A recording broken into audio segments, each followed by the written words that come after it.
I made a new team specifically for challenge quests, which looks like this.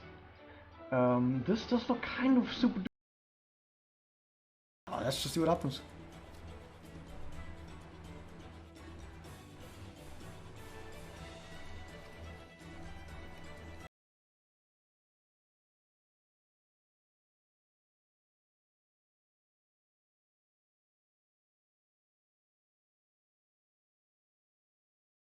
We have ridiculous damage, we have ridiculous defensives, we have sustain, we have revive, we have heals, we have buffs that buff our damage and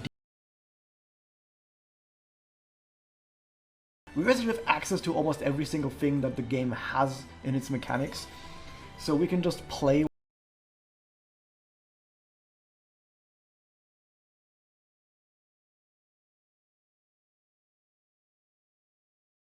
The center one seems to have taunt. Probably so that you don't immediately blast down the other ones. That one does.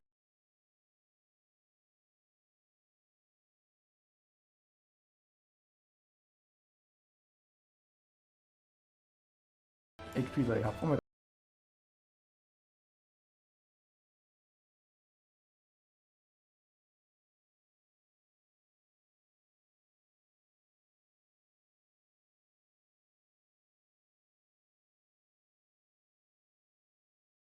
They have damage cut, so there's no way this kills.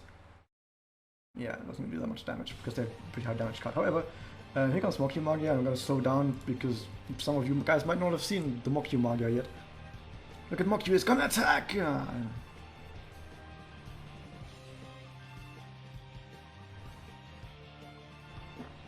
I did like 4 times as much damage as the Madokami did. Let's not forget that also I activated my active, and my active gives type advantage against every type. So that AoE Magia hit every single enemy for type advantage, even though they all had different types. This is just a little bit broken. Okay, what do we have? We have Pendulum with Teresia. 1.5 million damage. We have weird disc sets. I think for this one we can try to just play a normal game by just getting a connect up, and then we're gonna use that connect on someone else to hopefully deal a lot of good damage. I don't know. By the way, my ultimate Madoka has, I think, about 12% HP regen. So she has her EX skill. She has a Memoria that gives it. I didn't, by the way, the reason why I have this Memoria is not because it gives regen, but because it's the MLB Ultimate Madoka Memoria, not Space Hug, the other one, that gives 20% damage up. So I have it for the damage up, but it also gives like 4% regen. So I have like 7% from that, and I think she also has a passive through Ezzy. So yeah, she has like 10% or 12%, something between that HP regen each turn, and we're also basically super duper resistant against status ailments. My Mokyuu has like 55% status ailment resistance. My Tart, well this is not my Tart, but I also have a Tart, also has like 60% status ailment resistance. And we also have like 16,000 and more defense. What even can attack us and damage us? I don't even know. Yeah, I think we found a good turn. This is not a blast setup, sadly, not completely, but good enough. I think this is actually completely, yeah, this is a Brave Echelon formation the enemy is standing on. It's hard to see, but the back space back here also has a witch on it. By the way, in case you ever run into a witch that like this one where you can't see if any of these tiles in the back actually belong to the witch, just tap there and see if your pointer disappears. Like right now, if I have my pointer down here, you can see the pointer, and if I click on the backspace at the very end, you'll see that my pointer goes away from the other space, which means that there is indeed a space back there. So yeah, we're just gonna go towards the center, gonna activate some buffs. I might use 2 Meteorains. Okay, so here's the thing, by the way, if the enemy cleanses its own debuffs every single turn, you can just stack Meteorains, like 2 Meteorains, just to bring the enemy down to 0 defense. And then at least use that part of Meteorains to deal a lot more damage. I'm going to use a defensive as well. So we have type advantage, we do ridiculous amounts of blast damage, we have crit actually from the Iroyashi Connect, and ridiculous amounts of attack. We basically have I think we are actually capped on attack with this connect. We are capped on blast damage, I think, almost. And on top of that, we also have like 30% damage up from Memoria and stuff. We have type advantage, no matter what the enemy type is. I mean, we had it anyway, but we also have type advantage. What else do we have? We have critical hit. We can crit with this. We're using blasts that, of course, can hit 3 tiles each. The enemy has 0 defense. I mean, this is kind of stacked in our favor pretty darn hard. And if the enemy attacks next turn, we have high defensives. This strategy has no weaknesses. Sheer hard attack has no weaknesses. And we got healed from that as well. Every single one of my characters heals, by the way, as well. So here comes a blast. Yeah, that was a fucking blast, dude. Holy shit.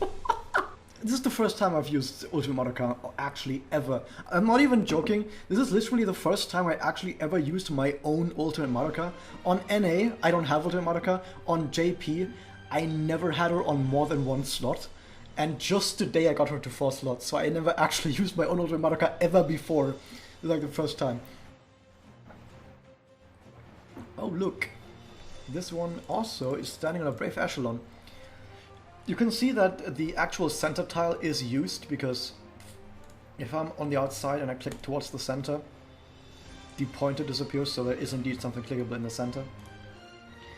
I think we're just gonna once again go with some meter rains and then just stack up connect and then just do stuff.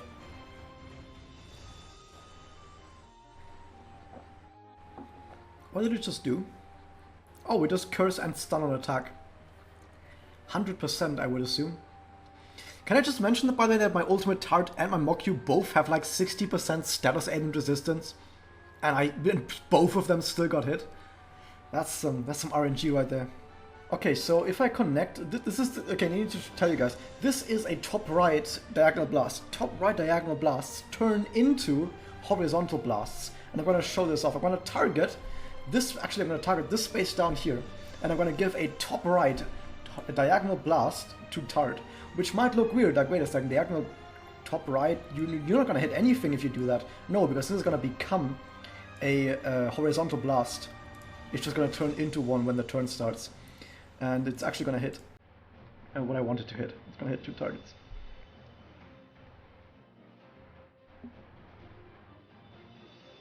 This Madoka is not the real Madoka, of course. So it's going to become a horizontal blast, exactly as I said it would. Wow. And the enemy is dazzled. Wow. Still doesn't happen. We have 60% resistance. How do we get hit again? It's okay. By the way, if you just wondered, we had 95 MP. We had 95 MP and we got 4. And we have 100 now. What is this? Fake bound order? No. The fact is, it gives 4.5 MP. We get 4.5 MP, but it doesn't show 4.5. It just shows 4. And yeah, then the other. I mean, we probably just win with the blast, but I don't know. This becomes diagonal top left blast. Chick floom, and I was right. That's chase. Wow. And here comes the Magia once again. I'm gonna slow it down. Mokyuu jump and fail.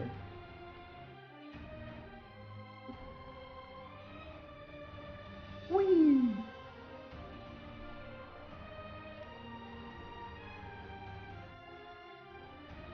By the way, that Magia in total did 1,000,000 damage, and I didn't even have all of my buffs. I had like half of my buffs, and it did 1,000,000 damage in total. That's pretty good.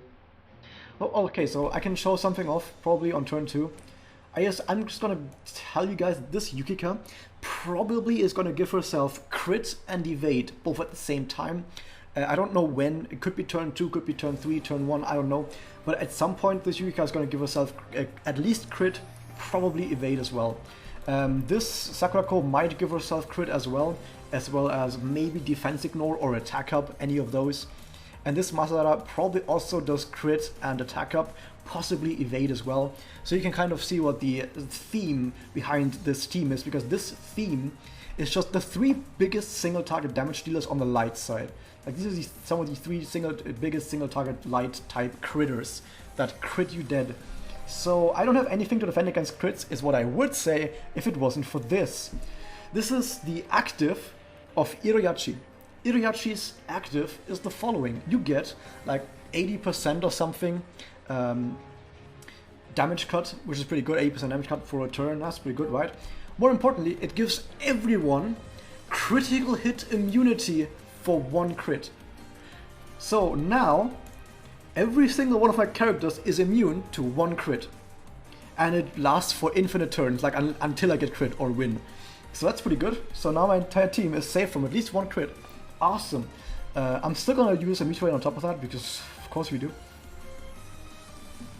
Okay, this is not gonna do much. Don't worry about this one. Don't worry about this one either. The last one is the important part. Let's go! Oh, I didn't crit. Oh, I didn't crit. And we actually did get an evade on the Masada, as I said it was gonna.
Okay, we might have a problem, and I'm going to tell you why we might have a problem.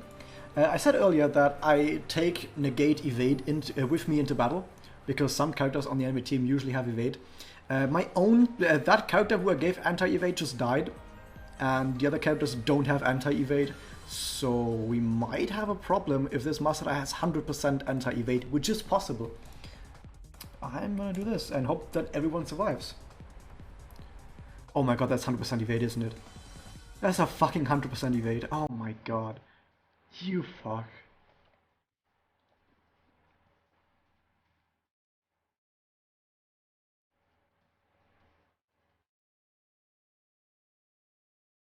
Okay, we actually just won. Yeah, we got our own Madoka back. Yay.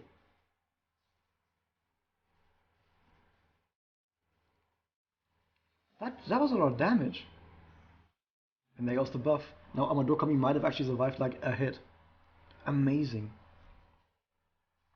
But yeah, by the way, I wasn't lying. Like, some people have told me there's no way there's enemies in the X Challenge quest that just have 100% evade every single turn. No, there are characters that just do that. Okay, that was the easy of the two. This is the hardest quest. Some people have actually DM'd me like, hey Raz, have you done EX5 yet on JP? Because I don't know how to beat it. So this is gonna be fun.